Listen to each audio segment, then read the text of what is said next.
Hello दोस्तों। आज फिर से एक इंटरेस्टिंग और मोटिवेशनल मूवी की स्टोरी एक्सप्लेन करने आई हूँ।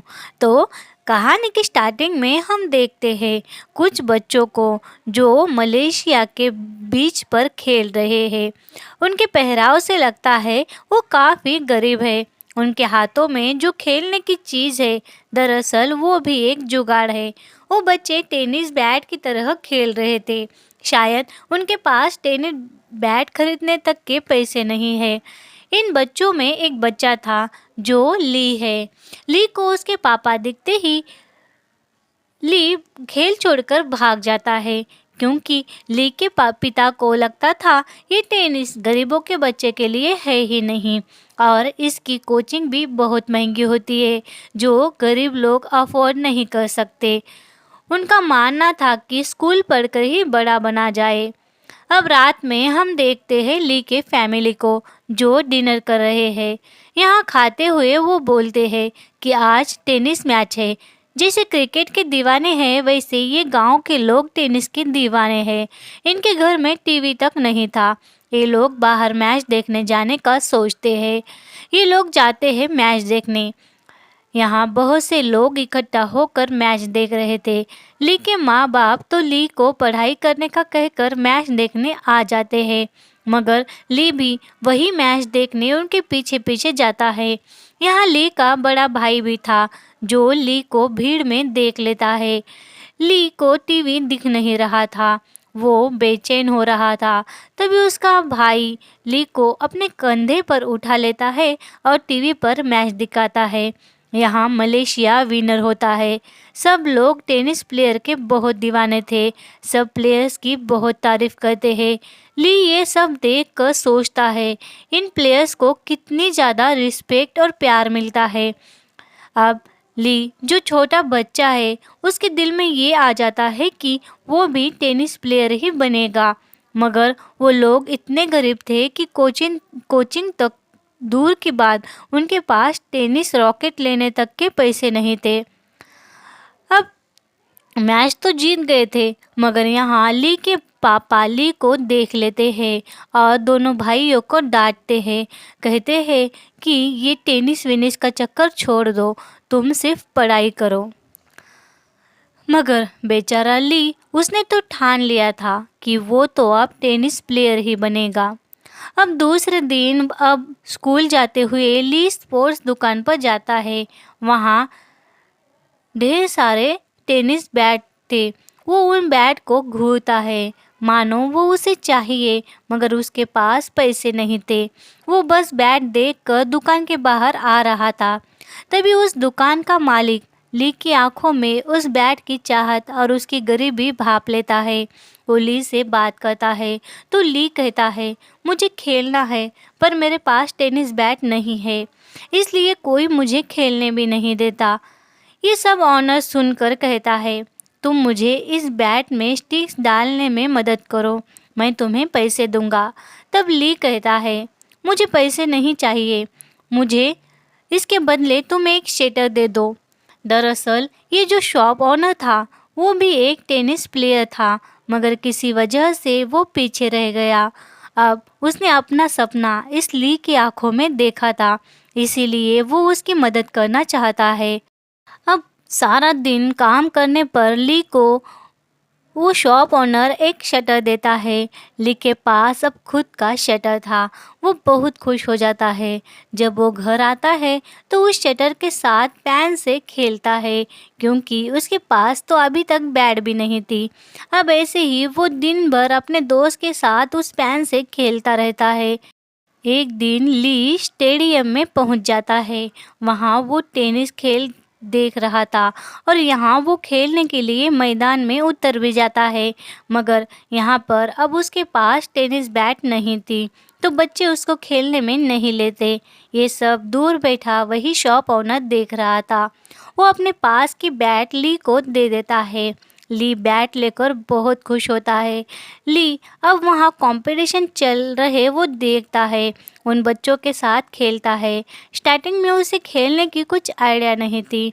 अब वो 2-3 बार तो गिरता है, पर जब वो बाकी कोचिंग में सीख रहे बच्चों को देखता है और उनकी तरह खेलता है और जीत भी जाता है।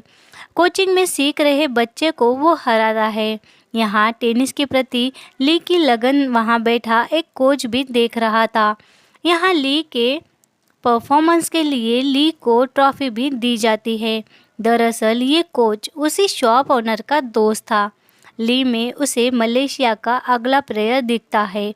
यहाँ गेम खत्म होने के बाद ली बैट शॉप ओनर को वापस दे देता है, मगर शॉप ओनर कहता है ये बैट अब से तुम्हारी है। आज से इस बैट से ली तुम खेलोगे। ये सुनकर तो मानो ली को सब कुछ मिल गया था। वो बहुत ज़्यादा खुश होता है। पहली बार उसके पास उसका खुद का बैट था। ली बहुत ज़्यादा खुश था। वो खुशी से झूमता हुआ घर वापस आता है, मगर अब घर जाते ही उसके पापा उस पर बहुत गुस्सा करते हैं, क्योंकि पिछले कुछ दिनों से ली ने स्कूल का होमवर्क भी नहीं किया था, जिसकी कंप्लेन उसके घर तक आ गई थी। ली का टेनिस में जो बेटर परफॉर्मेंस था, ये देख कोच भी उसके पीछे पीछे उसके घर आ जाता है। ली के पापा को वो बहुत समझाता है, मगर ली के पापा उनकी कुछ बात नहीं सुनते। वो कहते हैं ये खेल खेलने से कुछ नहीं होता, पढ़ लिख कर अफसर बनेगा तो ही इसका फ्यूचर सेट है।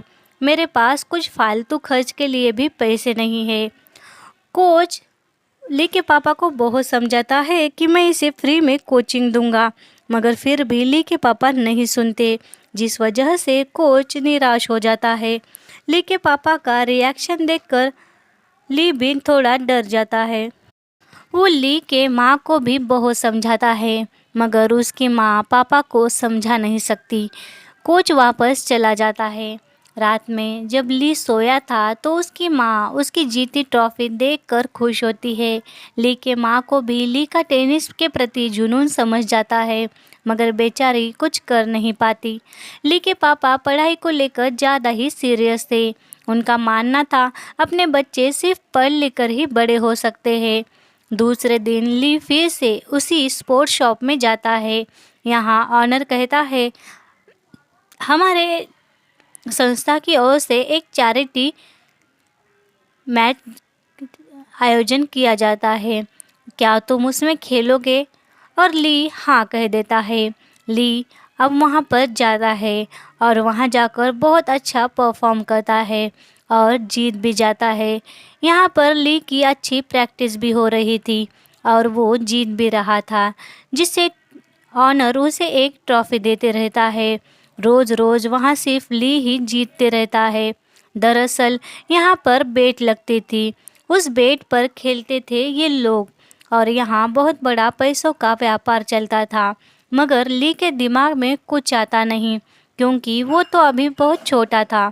ऑनर उसकी मदद तो कर रहा था, मगर ऑनर को भी पैसे मिल रहे थे।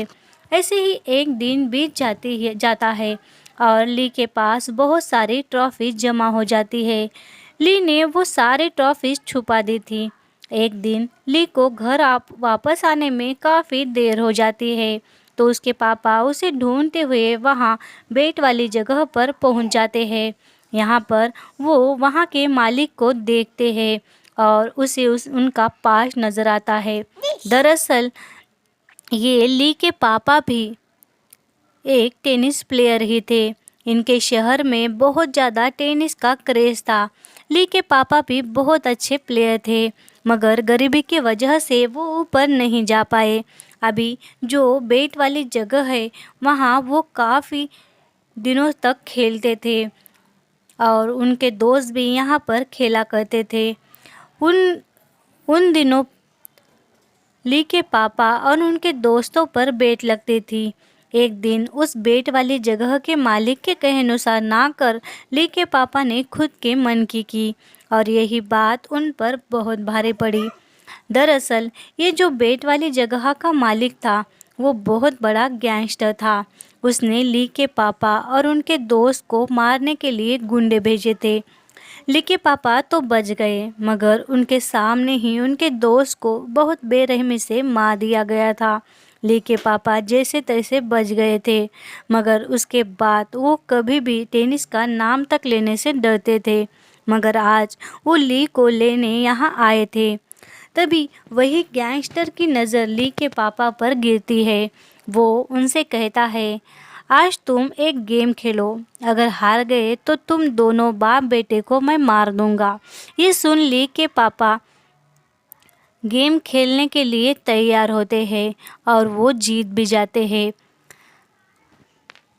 अगर ली के पापा ली से कहते हैं, तुम आज से सिर्फ खेलोगे नहीं तो जीतोगे भी, और तुम कल से कोचिंग भी जाओगे। ये सुन ली बहुत खुश होता है। अब दूसरे दिन से ली कोचिंग जाता है और यहाँ बहुत ही जी जान से मेहनत करता है। उसका परफॉर्मेंस दिन ब दिन बेहतर होता है। जल्द ही सिलेक्टेड कमीशन आता है और यहाँ वो कैंडिडेट का सिलेक्शन करने वाली कमेटी भी आती है। यहाँ ली का परफॉर्मेंस तो बेस्ट था, पर उसकी हाइट की वजह से उसका सिलेक्शन नहीं होता। वो अन्य बच्चों से काफ़ी छोटा था, पर उसके घर वाले उसे बढ़ावा देते हैं। वो कहता है, मैं एक दिन ज़रूर सिलेक्ट हो जाऊँगा और मलेशिया के लिए खेलूँगा। और हम देखते हैं 2-4 साल बाद, जहाँ ली अब बड़ा हो गया है, उसकी प्रैक्टिस अभी भी चालू है।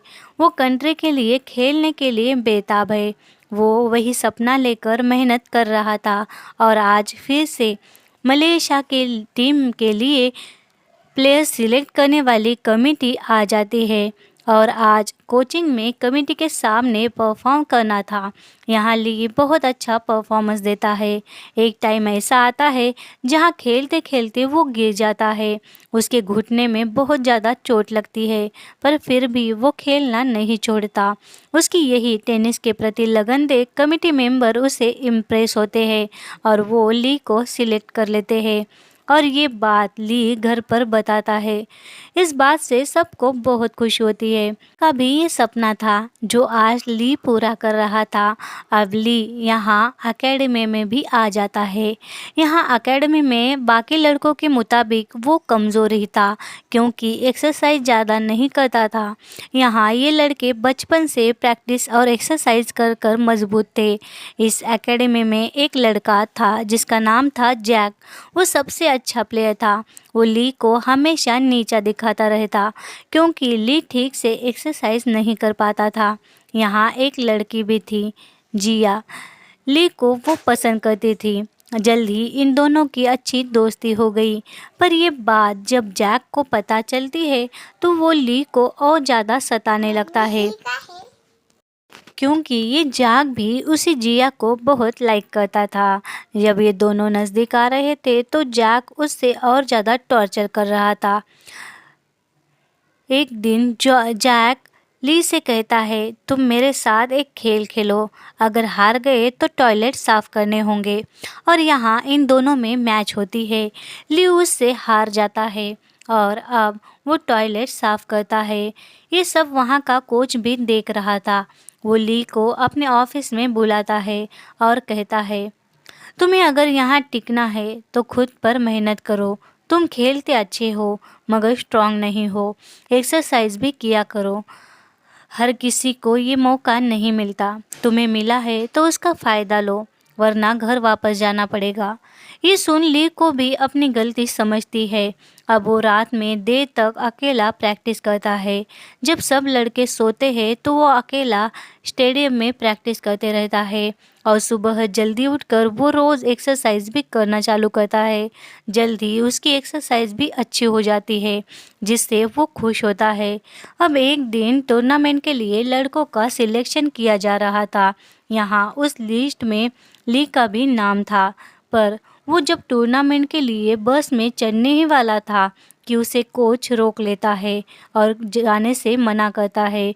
कोच कहता है, तुम्हारे पैर में एक चोट लगी है जो अभी तक रिकवर नहीं हुई, इसलिए तुम टूर्नामेंट नहीं खेल सकते।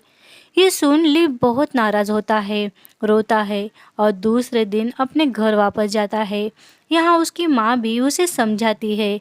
घर वाले उसे हौसला देते हैं। अब ली अपने सपने को उनकी आंखों में भी देख रहा था। उसके माँ बाप उसे बढ़ावा दे रहे थे। अब ली अपने पुराने कोच को मिलने जाता है। यहाँ पर वो देखता है एक आदमी उसके कोच पर चिल्ला रहा था। ये देख ली को उस पर बहुत गुस्सा आता है। वो उस आदमी को टेनिस खेलने के लिए चैलेंज करता है। वो आदमी पहले तो मना करता है, मगर वो कोच को भी अपने से कम समझता था। वो आदमी खुद को बहुत ज़्यादा स्ट्रॉन्ग प्लेयर समझता था, इसलिए वो ली को बहुत हल्के में लेकर उसके साथ खेलता है और ली उसे बहुत बुरी तरह हरा देता है। वो आदमी ली से कहता है, कौन हो तुम? तब ली उससे कहता है, जल्द ही तुम्हें पता चल जाएगा। इतना कहे वो अपने कोच से मिलता है। अब ली वापस अकेडमी में आ जाता है। यहाँ जो टूर्नामेंट खेलने गई थी वो टीम भी वापस आ जाती है और इनकी टीम जीत गई थी। यहाँ सब लोग खुश थे। कोच कहते हैं, ली तुम अब जैक के साथ एक मैच खेलो। यहाँ ली खेलता है, मगर वो ज़्यादा देर तक खेल नहीं सकता क्योंकि उसके पैर की चोट अभी भी दुख रही थी। वो जैक से हार जाता है। यहाँ कोच हंसकर खुद से ही कहता है, अच्छा हुआ ली को टूर्नामेंट खेलने नहीं ले गया। अब ली को अगले टूर्नामेंट में खेलना था, इसलिए वो बहुत अच्छे से प्रैक्टिस करता है। अपनी चोट को भी ठीक करने में लग जाता है। एक दिन वो एक्सरसाइज कर रहा था, तब कुछ लड़के आकर ली से कहते हैं कि कोच की वाइफ ने तुम्हें बुलाया है। ली कोच की वाइफ से मिलने जाता है। तब वो कहती है, ली बेटा कोच तुम्हें टूर्नामेंट नहीं ले गए, इससे तुम दुखी तो नहीं होना? तुम्हें नहीं पता, कोच तुम्हारे अच्छे के लिए ही सब करते हैं। हमारा भी एक बेटा था जो बिल्कुल तुम्हारे जैसा था। टेनिस उसकी जान थी और कोच को भी उसे नेशनल लेवल का प्लेयर बनाना था, मगर हमारे बेटे ने ये बात बहुत ज़्यादा दिल पर ले ली थी। एक मैच हारने पर उसने हौसला खो दिया था और उसने सुसाइड कर ली। कोच को लगता है तुम टेनिस को खेलो, उसकी लगन है ठीक है, पर टेंशन मत लो। ये सुन ली खुश होता है और अब और ज़्यादा लगन से प्रैक्टिस में लग जाता है। उसे लगता है कि कोच भी उसके अच्छे के लिए ही सोचते हैं। अब अगले टूर्नामेंट में ली को भी सिलेक्ट किया जाता है। इस बार ली जीतता भी है, मगर जल्द ही फिनाले तक जाकर हार जाता है क्योंकि उसके सामने वाला बंदा ज़्यादा ही तगड़ा था। उसके सामने ली की मेहनत कम हो जाती है। अब वो ऐसे ही 2 बार हार जाता है। फिनाले तक जाकर हारना भी बहुत बड़ी बात थी और ली दूसरी बार हारने पर घर वापस जाता है। यहाँ कमेटी के लोग भी सोचते हैं कि ली अब उसकी तैयारी में कम पड़ रहा है। ली बहुत ज़्यादा डिप्रेस में चला जाता है, मगर वो टूटता नहीं, अपना हौसला बनाए रखता है। अब यहाँ 2004 और 2007 में वो फिनाले तक पहुँच गया था, मगर ट्रॉफी नहीं जीत पाता। इस बार मेहनत तो करता है, मगर 2010 के ट्रॉफी में उसको लेते ही नहीं। कमेटी उसे रिजेक्ट करती है। अब यहाँ वो जब घर आता है तो सब उसे समझाते हैं और वो अपना खेल अभी तक छोड़ता नहीं। यहाँ उसे लगता है कि उसने अपना करियर ख़त्म कर दिया, पर वो धीरज बनाए रखता है। इस स्ट्रगल में उसकी गर्लफ्रेंड तक उसे छोड़कर जाती है। अब ली की मेहनत बढ़ रही थी। वो टूर्नामेंट में सिलेक्ट तो नहीं हुआ, पर वो प्रैक्टिस करना नहीं छोड़ता। होता ऐसे है कि टूर्नामेंट में जो टीम सिलेक्ट की गई थी उसमें से एक प्लेयर जख्मी हो जाता है और उसकी जगह पर अब टूर्नामेंट में खेलने के लिए बुलाया जाता है ली को। ली तो था ही पूरी तैयारी में। वो मैदान में उतर जाता है। यहाँ वो एक एक कर सब प्लेयर्स को हरा देता है, मगर अब ली के सामने वो प्लेयर आता है जो ली को 2 बार हरा चुका था और फिनाले से उसे बाहर निकाल दिया गया था। 2 बार ली ने उस प्लेयर से हार कर ट्रॉफी से दूरी बना ली थी।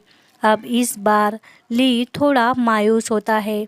उसे लगता है ये कहीं ये प्लेयर तीसरी बार भी उसे हरा ना दे, मगर वो खेलता है और यही सोचते सोचते ली कमज़ोर हो रहा था।